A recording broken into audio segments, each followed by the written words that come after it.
পটলের চাষ করছে। এই যে পটল গাছ, এখানে এই যে পটল ধরছে। এটা নেই। হ্যাঁ, পটল ধরছে, যে পটল গাছ। ঈদের ছুটিতে পটল খেতে আসছি বেড়াইতে। সে গ্রামের মতো এখানটা অনেক সুন্দর, পরিবেশটা সুন্দর। এখানে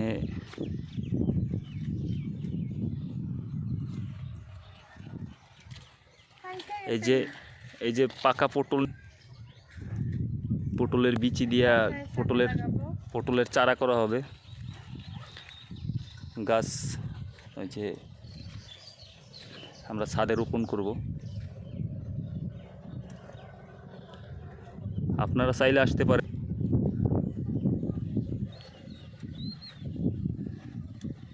বিশেষ করে এই বাড়িগুলো অনেক সুন্দর জায়গায়। ঢাকার কাছাকাছি একটা গ্রাম। এই যে এখানে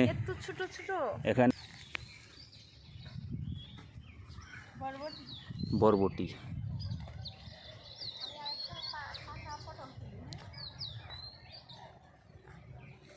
আপনারা চাইলে আসতে পারেন এখানে।